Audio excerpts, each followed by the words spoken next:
Oke, ini kan yang kalian tunggu selama ini? Karena sebelumnya udah Mimari upload Horimiya Season 1, berarti udah saatnya kan kita review anime Horimiya Piece atau Horimiya The Missing Pieces. Dari judulnya kayaknya udah jelas kan kalau cerita Horimiya kali ini adalah membahas beberapa kenangan yang mereka punya sampai pada akhirnya lulus SMA. Kenangan apa aja ya? Pasti kan penasaran kan sama keromantisan Hori dan Miyamura yang ternyata belum terungkap semuanya. So, tunggu apa lagi? Udah saatnya kita mulai ceritanya. Inilah dia Horimiya Piece. Di upacara kelulusan, semua murid merayakan bersama. Jika diingat-ingat lagi, kenangan selama di sekolah ini sangatlah banyak dan tentunya berwarna.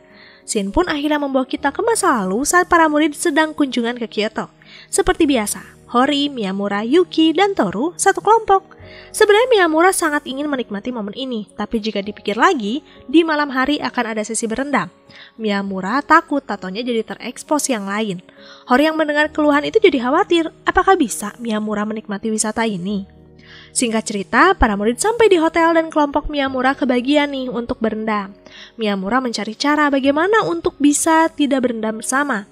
Tapi di sini Yura malah jadi menjahili Miyamura karena tidak ingin berendam bersama. Melihat Miyamura yang panik, untungnya Toru segera membantu Miyamura menghindari berendam. Karena kan Toru sudah tahu tentang tatonya Miyamura. Tapi alasan yang Toru gunakan ini sangat sesat. Toru memberitahu kalau Miyamura sedang datang bulan, dan bodohnya kebanyakan murid laki-laki yang ada di sana percaya begitu saja. Setelah berhasil melarikan diri untuk berendam bersama, Miyamura tidak sengaja bertemu dengan Hori. Tentu saja di sini Hori menanyakan apa yang sudah terjadi, dan setelah mengetahui semua penjelasan Miyamura, Hori pun menawarkan Miyamura mandi di kamarnya. Kebetulan Yuki sedang pergi keluar. Dengan senang hati Miyamura pun menerimanya. Selesai Miyamura mandi, Hori sempat berpikir akan ada hal yang terjadi di antara mereka nggak ya ketika mereka di kamar berduaan. Tapi nyatanya tidak. Hori malah jadi kepikiran semalaman. Apa ada yang salah di antara mereka? Padahal Hori ingin bermesraan loh. Singkat cerita, wisata sekolah selesai dan kali ini kita melihat Miyamura berpenampilan baru. Sejak kejadian Miyamura menghindari berendam bersama, ternyata sempat menjadi gosip di sekitar murid laki-laki atau perempuan. Bahkan Ayah Saki saja sampai tahu. Sebenarnya, kebiasaan menyembunyikan tubuh tidak hanya Miyamura saja loh, tapi Sengoku juga. Tapi di sini alasan Sengoku menyembunyikan tubuhnya karena badannya sangat-sangat kurus, bahkan dia sering memakai baju berlapis-lapis. Lalu pada suatu saat, Miyamura dan Sengoku mendapat kabar buruk, di mana Pak Yasuda memberitahu mereka berdua kalau ada aturan baru untuk murid laki-laki, yaitu mereka wajib masuk kelas berenang untuk semua siswa yang sebentar lagi lulus. Tentu saja pernyataan itu sangat membuat Miyamura dan Sengoku panik. Bahkan mereka mencari-cari alasan. Untungnya Pak Yasuda akan membantu mereka tidak masuk ke kelas berenang, tapi sebagai gantinya mereka berdua menyikat kolam renang saja. Sebentar lagi, festival olahraga. Bagi Miyamura dan Sengoku itu adalah hal yang sangat mereka benci. Maka dari itu mereka berdua berdoa agar turun hujan. Tapi di sini Hori tidak suka melihat Miyamura yang putus asa. Hori pada saat itu mengancam Miyamura untuk mau melakukannya dengan semaksimal mungkin. Hori pada akhirnya mengancam Miyamura untuk mau berpartisipasi di festival olahraga. Tidak perlu memikirkan menang atau kalah. Miyamura pun memberitahu Hori kalau alasannya tidak senang dengan festival olahraga karena Miyamura tidak punya kenangan baik. Mendengar itu, Hori menyemangati Miyamura kalau nanti dia akan berteriak kok mendukung Miyamura, walaupun sebenarnya nanti di festival olahraga mereka beda tim loh.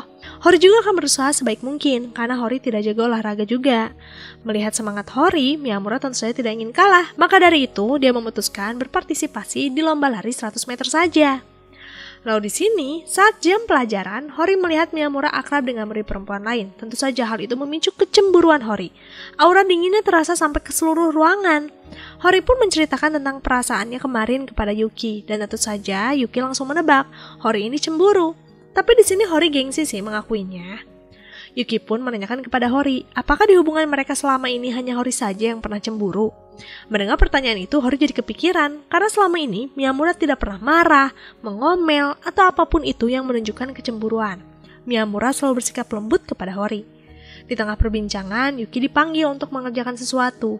Hori pun menawarkan diri untuk membantu Yuki mewarnai papan skor. Karena di luar sana sedang dingin, Hori sempat kedinginan. Tapi untungnya Mizauchi kebetulan lewat dan dia pun memberikan jasnya kepada Hori. Tidak lama setelah Mizauchi pergi, Miyamura datang. Miyamura tentu saja menanyakan kepada Hori, dia menggunakan jas siapa. Hori pun memberitahu ini adalah jas Mizauchi. Mendengar itu, tanpa satu kata pun Miyamura menarik jas Mizauchi dan menggantinya dengan menggunakan sweater milik Miyamura. Nah, disinilah Hori sadar kalau sekarang Miyamura sedang cemburu. Hori pun tertawa kecil melihat kecemburuan Miyamura. Festival olahraga pun tiba. Di sini, baik Miyamura dan Hori saling menyemangati. Padahal mereka ini kan beda tim. Semuanya sebenarnya berjalan dengan lancar. Miyamura bahkan berhasil menyelesaikan bagiannya, yaitu ikut lomba lari 100 meter. Tapi di tengah acara, salah satu guru meminta bantuan Miyamura mengganti murid yang tidak bisa ikut lomba karena cedera. Miyamura sempat terkejut karena selama ini dia tidak pernah terlihat siapapun tiap festival olahraga. Mengingat semangat yang diberikan Hori sebelumnya, Miyamura pun akhirnya mengambil kesempatan itu. Perlombaan yang harus Miyamura ikuti adalah lomba membawa barang sesuai dengan kertas yang dipilih. Hori juga ikut dalam perlombaan itu. Bahkan barang yang harus dibawa ke finish pun sama. Di waktu yang bersamaan mereka berdua menarik Sengoku. Kenapa bisa begitu? Ternyata kertas Hori tulisannya ketua OSIS, sedangkan kertas Miyamura tulisannya pria yang kurus. Karena mereka datang bersamaan dan barangnya juga sama, untuk perlombaan ini akhirnya dimenangkan kedua tim. Dan setelah mulai beragam perlombaan, pada akhirnya yang memenangkan perlombaan ini adalah tim timur, alias timnya Hori. Tapi walaupun begitu, Miyamura tetap senang karena baru kali ini loh Miyamura benar-benar menikmati festival olahraga. Miyamura jadi sangat bersyukur mempunyai pasangan seperti Hori. Seperti biasa, Miyamura tertidur di rumah Hori, lalu tiba-tiba terdengar notifikasi pesan. Hori pun mengecek dan ternyata itu dari Shindo. Tapi anehnya ini seperti pesan permintaan maaf sekaligus cinta. Tentu saja Hori jadi mengira pasti ada apa-apa nih di antara Miyamura dan Shindo. Padahal nyatanya Shindo ini salah kirim. Saking kesalnya membaca pesan ini, Hori memukul Miyamura. Miyamura yang setengah sadar bingung apa sih yang terjadi. Maka dari itu dia melirik ke Hori dan terlihat Hori yang pura-pura tertidur. Di sini Miyamura tahu pasti ada yang salah nih. Maka dari itu Miyamura membujuk Hori makan jeruk mandarin kesukaannya. Tapi karena masih marah, Hori menolak. Tapi bagi Miyamura itu bukan hal yang sulit. Miyamura pun menyuapi Hori, tapi dengan cara seperti ini. Tentu saja Hori jadi salah tingkah. Saking salah tingkahnya, amarah di dadanya hilang begitu saja. Lalu di sini sebelum pulang Hori mampir ke minimarket dan di sana dia tidak sengaja bertemu dengan ayah Sengoku yang bernama Takeru Sengoku. Tapi siapa sangka loh saat Hori dan Miyamura sampai di rumah mereka kembali bertemu dengan Takeru. Bahkan Sengoku juga ada di sana. Semua itu terjadi karena Takeru teman Kyosuke juga walaupun versi tidak akurnya sih. Dan Kyosuke memang sering menarik orang untuk mampir ke rumahnya. Melihat Hori yang selalu bersama Miyamura, Takeru pun menanyakan status mereka berdua. Dan dengan percaya dirinya, Kyosuke memberitahu kalau Miyamura adalah pacar anaknya. Dengan bangga, Takeru pun mengatakan kalau itu hal yang sangat tidak penting. Contohlah anaknya, karena fokus belajar dan tidak pacaran sama sekali. Mendengar itu, baik Hori dan Miyamura terkejut dong. Berarti selama ini Sengoku menyembunyikan hubungannya dengan ayah Saki. Hori yang mempunyai sifat jahil seperti ayahnya menggoda Sengoku kalau dia bisa loh membocorkan status Sengoku ke ayahnya. Mendengar hal itu, Sengoku memohon dengan sangat kepada Hori untuk bisa menjaga ucapannya. Dan pada akhirnya, sejak kejadian malam itu, keluarga Sengoku semakin tertindas oleh keluarga Hori. Singkat cerita, Miyamura, Iura, dan Toru pergi menginap di rumah Sengoku. Karena kamar tidur Sengoku ini punya atap, Iura meminta untuk tidur di atas saja. Setelah Iura pindah ke atas dan yang lainnya mulai tidur, Sengoku baru sadar kalau tempat tidurnya masih belum cukup. Sengoku sebenarnya sudah mencoba membangunkan Miyamura dan Toru, tapi tidak ada yang bangun juga. Saat Sengoku memikirkan di mana dia bisa tidur, Iura turun untuk pergi ke toilet. Melihat Sengoku masih terjaga, Iura pun menanyakan alasannya. Dan setelah mengetahui penyebabnya, Iura berteriak membangunkan Miyamura dan Toru. Tapi entah apa yang terjadi kepada Miyamura, dia tetap tertidur pula sih. Iura pun menyarankan Miyamura dan Sengoku yang tidur di atas, karena kan mereka berdua punya badan yang kecil. Mendengar hal itu, Sengoku menyetujuinya, dan tentu saja Miyamura kembali tertidur pulas. Saat Sengoku akan tidur, dia tiba-tiba teringat tentang kejadian di Kyoto, misteri di balik baju Miyamura. Sengoku merasa inilah saatnya untuk melihat. Dengan perlahan-lahan dia mendekat, dan saat mau membuka baju Miyamura, Iura datang berniat membawa handphone yang tertinggal. Tentu saja melihat hal ini membuat Iura salah tingkah. Dia mengira Sengoku ingin melakukan pelecehan kepada Miyamura. Sengoku menjelaskan kesalahpahaman yang terjadi dan tentu saja Toru di bawah mendengarnya.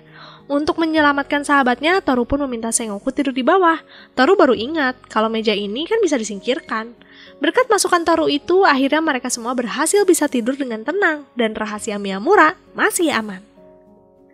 Lalu di sini, saat Miyamura di halaman belakang sekolah, tiba-tiba ada shell yang terjatuh dari atas sana dan tidak lama dari itu datang Sawada.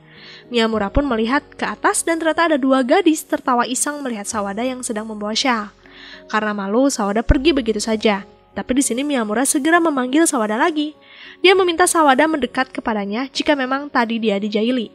Mendengar itu, Sawada pun akhirnya berlari ke arah Miyamura.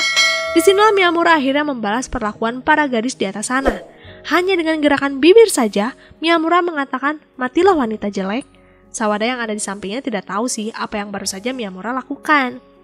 Mereka berdua pun pulang bersama. Di sini Sawada memberitahu kalau dia di kelas memang tidak mempunyai teman. Bahkan satu angkatan kelas 2 tidak ada satupun yang dekat dengan Sawada. Mendengar hal itu, Miyamura meminta Sawada menghiraukan para pembuli. Nanti akan ada saatnya mereka yang memohon berteman dengan Sawada. Sejak kejadian di hari itu, gosip mulai tersebar kalau Sawada lebih dekat dengan kelas 3. Sebenarnya banyak yang iri karena Sawada dengan mudahnya bisa bergaul bersama para senior. Lalu di sini salah satu teman sekelas Sawada membuat poster klub. Tapi mereka hanya bisa menempelkan papan pengumuman yang biasa, bukan yang utama, yang ditempatkan di dekat loker sepatu. Katanya sih hal itu dilarang, karena dari gosip yang beredar, papan pengumuman yang dekat loker sepatu khusus hanya untuk kelas 3, padahal itu tempat yang strategis. Walaupun Sawada ini terlihat tidak peduli dengan teman sekelasnya, nyatanya Sawada sangat ingin membantu, apalagi saat melihat posternya ditempel di papan pengumuman bawah tangga. Tidak akan ada yang melihat kan? Saat Sawada memikirkan bagaimana membantu temannya, Sengoku dan Ayah Saki datang menanyakan apa yang sedang dilakukan Sawada di sini. Sawada pada saat itu hanya memberitahu kalau dia sedang berusaha memperbaiki poster yang hampir terlepas. Ini adalah milik teman sekelasnya. Mendengar hal itu Sengoku menolong Sawada, tapi di sini Sengoku malah meminta Sawada melepas poster itu dulu. Bahkan setelah terlepas, Sengoku malah membawa Sawada ke tempat lain. Kemana itu? Ke tempat loker sepatu. Sengoku menyarankan Sawada menyimpan di papan pengumuman ini. Tentu saja Sawada terkejut, karena ini kan khusus anak kelas 3. Sengoku pun menenangkan Sawada, kalau sebenarnya tidak ada loh aturan penggunaan papan tulis yang terbatas. Siapapun boleh menggunakannya. Melihat poster sudah terpampang di tempat yang tepat, Sawada jadi sangat senang karena bisa menolong teman sekelasnya. Apa yang terjadi di sana kebetulan dilihat oleh salah satu teman sekelas Sawada, dan tentu saja bantuan Sawada ini tersebar di kelas. Maka dari itu teman Sawada yang membuat poster sangat berterima kasih. Kalau bukan karena Sawada, pasti klub mereka promosinya tidak akan baik. Bahkan mulai ada loh yang melihat-lihat klub itu. Mereka benar-benar berterima kasih. Mendapat ucapan seperti ini tentu saja membuat Sawada senang. Karena ini baru kali pertama loh dia bisa berbincang dengan teman sekelasnya. Ichiro Watabe adalah murid yang sangat mengidolakan Miyamura. Malah dari zaman sosok Miyamura yang dulu sampai sekarang. Setiap kegiatan yang sedang dilakukan Miyamura, pasti Watabe punya foto Miyamura. Bahkan ada file khususnya juga. Creepy gak sih? Lalu pada suatu hari saat Miyamura bermain di rumah Hori, tiba-tiba saja Hori mengamuk, mencium aroma lain dari tubuh Miyamura. Bahkan Hori tahu kalau Miyamura ini pasti tadi bersama Watabe ya. Emang iya sih, di kelas Miyamura sempat mengobrol dengan Watabe. Bahwa Watabe yang tercium akhir-akhir ini membuat Hori kesal, karena tidak sekali 2 kali loh. Dari terciumnya bau Watabe memicu perkelahian yang luar biasa. Hori menampar Miyamura terlalu keras. Sedangkan luka Hori karena dia terjeduk pintu setelah marah-marah kepada Miyamura. Kali ini adalah pertengkaran yang tidak penting, tapi efeknya terasa sekali. Mereka berdua bahkan tidak mau saling menyapa. Sebenarnya Hori seperti ini karena dia merasa bersalah, bersikap berlebihan. Sedangkan Miyamura mulai kesal kenapa Hori terlalu cemburu, padahal Watabe kan laki-laki. Lalu di sini Pak Yasuda memberitahu Miyamura kalau tadi melihat Hori termenung di pintu menuju halaman sekolah. Pak Yasuda takut Hori masuk angin. Miyamura pun menghampiri Hori dan di sini Hori langsung menangis ketika didatangi Miyamura. Hori mengatakan kalau dia kesal kepada dirinya sendiri karena selalu memarahi Miyamura tanpa alasan. Melihat Hori menangis seperti ini, Miyamura pun membujuk Hori untuk tidak menangis lagi. Diperlakukan seperti ini tentu saja berhasil mencairkan suasana. Hori tidak sedih lagi. Menemukan laki-laki kayak Miyamura di mana ya? Di keesokan harinya, Miyamura datang menggunakan sweater.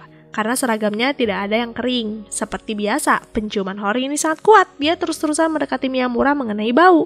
Tapi kali ini Hori tidak tahu bau siapa. Hori hanya terus menatap tajam ke arah Miyamura. Tentu saja Miyamura langsung tahu kenapa Hori ini. Pasti dia curiga kepadanya lagi. Maka dari itu untuk menghindari pertengkaran, hari ini Miyamura memutuskan langsung pulang tanpa mampir ke rumah Hori dulu. Di keesokan harinya, Miyamura berpenampilan seperti biasa lagi. Hori pun menarik Miyamura ke salah satu gang kecil untuk mengecek lagi. apakah hari ini ada bau orang lain? Dan saat dicek, ternyata sekarang hanya ada bau Miyamura.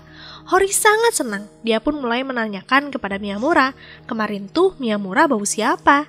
Miyamura akhirnya memberitahu kalau kemarin dia menggunakan baju Shindo yang tertinggal. Melihat Hori yang tersenyum karena bau Miyamura membuat Miyamura tersadar betapa Hori sangat peka kepada bau tubuhnya. Dan itu terlihat sangat imut. Maka dari itu, sebelum mereka meninggalkan tempat ini, Miyamura pun mencium Hori. Sebentar lagi Valentine, Sawada sangat mengidolakan Hori kan? Dia ingin memberikan coklat di hari itu. Maka Sawada terus menghantui Miyamura menanyakan berbagai macam hal, dari bentuk coklat, rasa, sampai warna kotak yang tepat. Selesai dari lantai 3, Sawada disapa teman sekelasnya yang bernama Maya Nogami. Di sini Maya menanyakan kepada Sawada apakah kenal dengan senior yang selalu menggunakan sweater. Karena di hari Valentine nanti, Maya ingin memberikan kepada senior itu. Dari ciri-cirinya, Sawada langsung tahu, pasti Iura. Sawada sempat terkejut loh, karena ternyata ada gadis yang suka kepada Iura. Iura kan sangat menyebalkan di mata Sawada. Maya pun meminta tolong kepada Sawada untuk menanyakan kepada Iura apa sih coklat kesukaannya, karena Maya ingin coklat pemberiannya tidak terbuang sia-sia. Setelah mengucapkan itu, Maya juga berterima kasih kepada Sawada karena mau berdiskusi dengannya. Ternyata ini kali pertama Maya bisa diskusi dengan rileks tanpa merasa malu sama sekali. Mendengar itu tentu saja Sawada senang, karena dia juga baru kali ini loh bisa berdiskusi selama ini dengan teman sekelasnya. Tanpa menunggu waktu lama, di hari itu juga Sawada menanyakan kepada Iura coklat apa yang disukainya. Dan tentunya pertanyaan ini sempat memicu kesalahpahaman.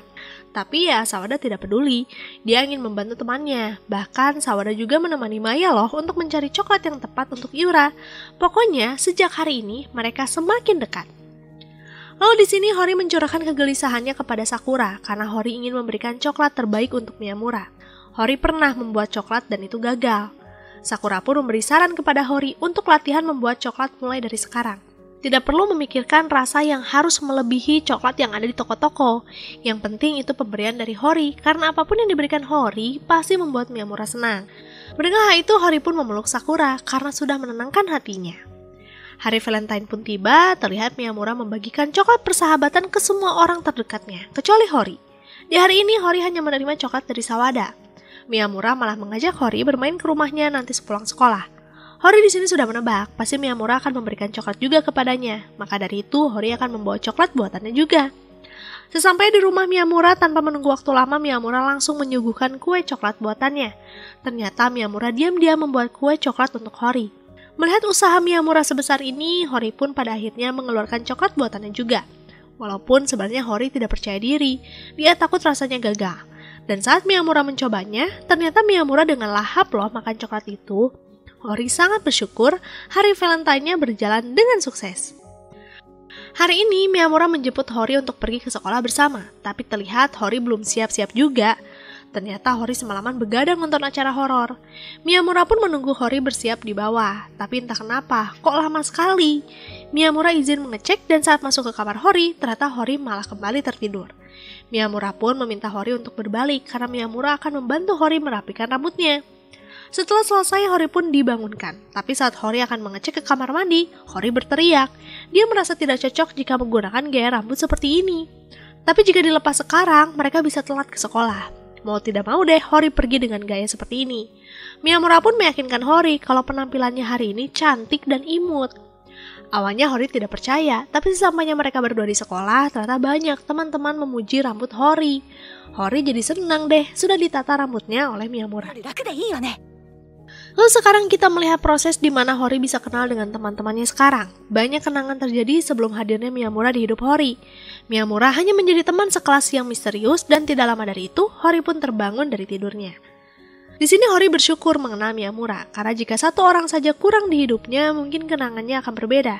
Dan jika dibayangkan, tanpa Miyamura, kehidupan Hori tidak akan seperti ini juga. Begitupun sebaliknya, Miyamura merasakan hal yang sama. Entah bagaimana caranya, tapi mereka semua memang ditakdirkan untuk bersama, bukan? Dan scene pun membawa kita kembali ke upacara kelulusan para siswa. Kenangan mereka selama di sekolah ini tidak semuanya bisa diceritakan karena mungkin beberapanya memudar seiring berjalannya waktu. Tapi terlepas dari itu semua, kenangan mereka intinya sangat mengagumkan dan berwarna. Di sini juga Hori sangat bersyukur atas kemajuan hubungannya dengan Miyamura. Dari seseorang yang sulit didekati sampai pada akhirnya tidak bisa berjauhan sama sekali. Hori sangat berharap akan selalu seperti ini dan mengingat semua kebersamaan mereka.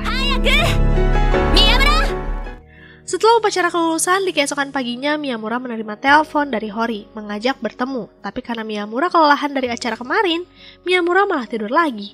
Dia sampai telat 4 jam sejak Hori menelpon. Tentu saja Miyamura merasa bersalah. Dia datang ke rumah Hori sambil membawa kue-kue manis kesukaan Hori. Miyamura sudah menebak kalau Hori pasti marah, dan memang iya sih.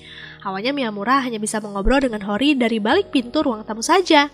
Untungnya sih setelah dibujuk dengan kue kesukaannya, akhirnya Hori mau masuk ke dalam ruang tamu. Tapi saat Hori masuk, Miyamura dikejutkan dengan penampilan Hori yang sangat jauh berbeda dari sebelumnya. Inilah alasan Hori mengundang Miyamura ke rumah. Hori ingin Miyamura menjadi orang pertama yang melihat penampilannya.